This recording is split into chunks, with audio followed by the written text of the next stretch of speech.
All right, let's talk about norovirus. It's one of the most successful and, frankly, frustrating pathogens on the planet. In this briefing, we're going to do a deep dive, specifically through the lens of the Dutch context, to really break down what makes this virus so incredibly tough to beat, from its basic molecular structure all the way to the front lines of outbreak control. So let's just start with this number, 685 million. That is the estimated number of norovirus cases every single year around the globe. A figure that huge really frames the problem, doesn't it? It makes it clear we're dealing with a public health adversary that demands our absolute full attention. Okay, so here's our game plan. We'll start with the big picture, why this virus is such a formidable opponent. Then we'll zoom right in on its viral blueprint. After that, it's all about the lab diagnosis, what we can do for management, and we'll wrap up with a close look at the Dutch guidelines for infection control. Let's jump in. All right, first up, why is norovirus such a persistent, relentless challenge for infection control? I mean, what makes it so brutally effective at what it does? Its success really boils down to this perfect storm of features. It's ridiculously contagious, it's incredibly stable in the environment, it can just hang out on a doorknob for ages, and it's a master of disguise, constantly evolving. Those GI4 variants you see there, they're the real troublemakers, popping up every few years to just sweep across the world, completely ignoring any herd immunity we thought we had. And this is probably the single biggest challenge we face. This idea of the healthy shutter. Someone can feel totally fine, completely recovered, they're back at work, they're seeing family, but for weeks, they are still shedding huge amounts of infectious virus. It's like the virus has a stealth mode, and that's the hidden engine that just keeps these outbreaks going and going. Okay, so we've seen the big picture problem. Now let's zoom all the way in. Let's get down to the micro level and look at the virion itself. What exactly makes it so perfectly designed for transmission?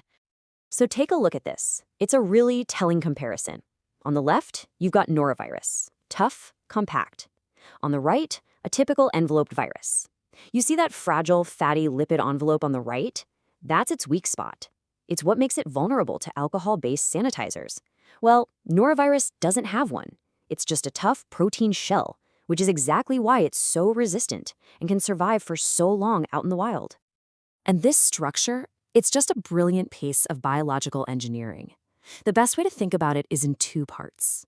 You have this incredibly stable interlocking shell. That's the armor plating that protects its genetic material. And then, sticking out from that armor are these protruding domains. Those are the keys that unlock our cells. And because those keys are constantly changing shape, our immune system can never quite keep up. Now, all this genetic diversity means we need a way to track it. We use a dual typing system, which is super important for spotting new recombinant strains that might pop up.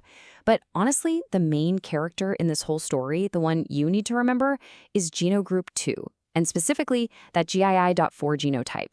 That's the one driving the vast majority of human outbreaks worldwide. So, with all this complexity and genetic shuffling going on, how do we actually get a reliable diagnosis in the lab? Well, this is where you, the medical microbiologist, take center stage. In the lab, our absolute gold standard is real-time RT-PCR. It's incredibly sensitive, it's specific, and it targets a really stable part of the viral genome. But getting a simple positive or negative result is just the beginning of the story, isn't it? For public health surveillance, for networks like the RIVM's NeuroNet, we have to know which norovirus it is, and that's where genotyping through sequencing becomes so absolutely critical. For almost half a century, norovirus was this incredibly frustrating black box for researchers. And the reason was simple. We just could not grow it in the lab. Then, in 2016, everything changed with the development of these human intestinal enteroid systems, basically mini guts in a dish. Now, it's not practical for routine diagnosis, but for research and for testing new drugs, it was a complete and total game changer. Okay, so we have a positive test result. Now what? What can we actually do for the patient? And maybe just as important, what's coming down the pipeline for the future? As of right now, the Dutch guidelines from the LCI and NHG are 100% focused on supportive care. There's no magic bullet, no specific antiviral. The entire game is about preventing dehydration. That makes oral rehydration solution the absolute cornerstone of management, while things like antidiarrheals are generally not recommended. But the story doesn't end there. There's some really promising work happening on the antiviral front. The leading candidates are direct-acting antivirals like CDI-988. Think of the virus's 3CL protease enzyme as a tiny pair of scissors it needs to build new copies of itself. Well, this drug basically goes in and breaks those scissors, stopping the viral life cycle cold. And since we don't have that magic bullet treatment yet, that brings us to our final and arguably most important section. If we can't treat it effectively, we absolutely have to prevent it. And that means rigorous infection prevention and control. Now, this table does a great job of highlighting the Dutch guidelines from the LCI and SRI. Two things really stand out. First, they are incredibly clear about the superiority of soap and water. It's not just about killing the virus, it's about the friction, the mechanical removal of physically washing it down the drain.